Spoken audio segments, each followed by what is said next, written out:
Hello दोस्तों।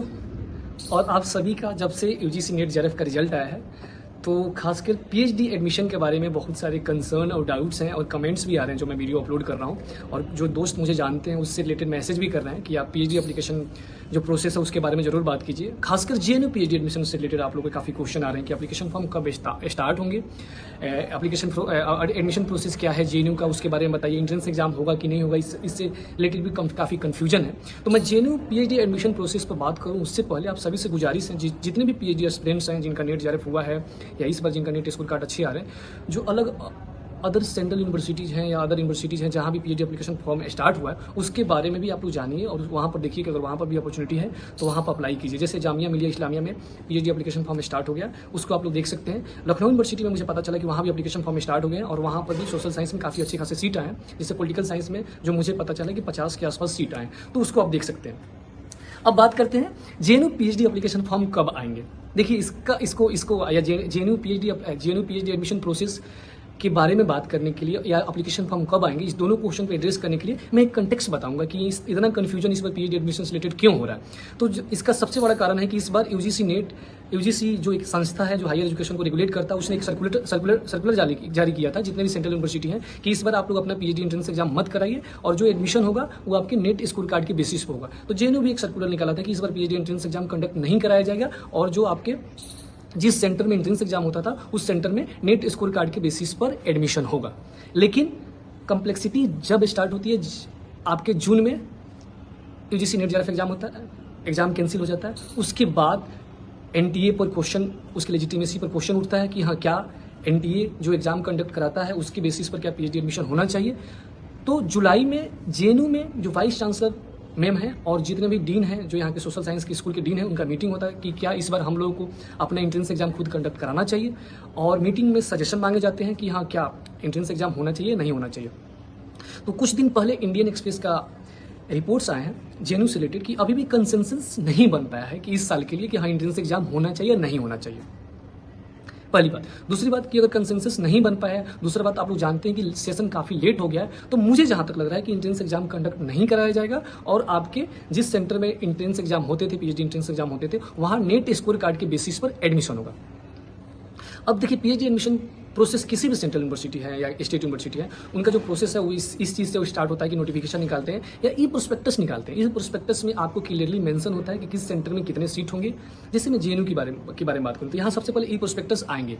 तो मुझे लगता है कि ई प्रोस्पेक्टस अभी ऑफिशियली नहीं आया जेएनयू का, इस वीक ई प्रोस्पेक्टस आएंगे। ई प्रोस्पेक्टस में आपको बताए जाएंगे कि किस सेंटर में जो है नेट स्कोर कार्ड के बेसिस में नेट स्कोर कार्ड के बेसिस पर एडमिशन होगा और किस सेंटर में जेआरएफ के थ्रू एडमिशन होगा। और उसी में आपको एलिजिबिलिटी क्राइटेरिया भी बताया जाता है कि किस सेंटर का क्या एलिजिबिलिटी क्राइटेरिया है और आपके किस सेंटर में कितने सीट होंगे।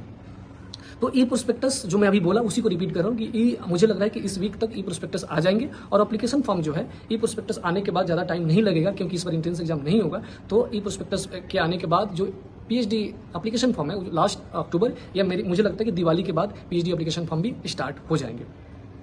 एक जो और डाउट और कंसर्न आप लोगों के जो आ रहे थे खासकर दोस्तों को जिन्होंने बहुत कम मार्क्स से जिनका जेआरएफ छूट गया है, तो उनको डाउट्स हैं इस बात का या आप कहें डर है कि क्या उनको इंटरव्यू कॉल आएगा कि नहीं आएगा।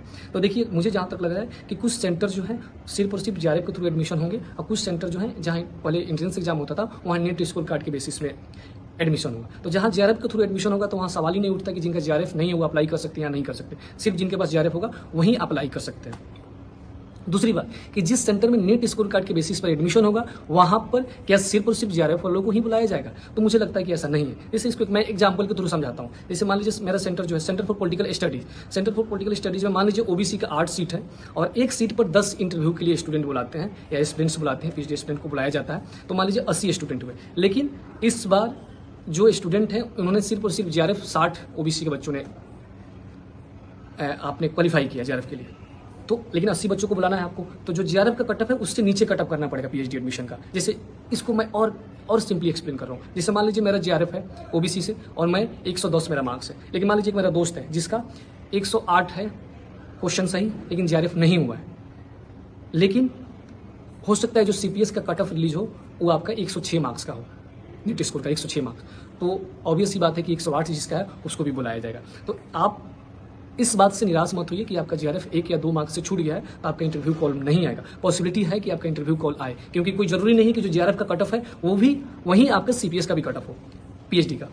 समझ रहे हैं आप बात को? तो मुझे लगता है कि इस सब को लेकर ज्यादा परेशान मत होइए आप। ई प्रोस्पेक्टस का आप लोग वेट कीजिए, ई प्रोस्पेक्टस आ जाएगा तो ऑफिशियली किसी भी सेंटर के बारे में बात करना ज्यादा सही होगा। अभी हवा में बात करने से कोई फायदा नहीं है। दूसरी बात, मैं आप सभी लोगों से सजेस्ट कर रहा हूँ कि अभी जो दूसरे यूनिवर्सिटीज में जो अपॉर्चुनिटी आ रहे हैं पीएचडी को लेकर, उसके बारे में देखिए, आप उसको देखिए कि हाँ वहाँ पर भी आप जा सकते हैं या वहाँ पर पीएचडी किया जा सकता है, वहाँ के फैकल्टी क्या है उसके बारे में भी सोचिए आप। ऐसा नहीं कि सिर्फ और सिर्फ जेएनयू और डीयू के बारे में सोचिए, दूसरी जगह भी पीएचडी अच्छा हो सकता है।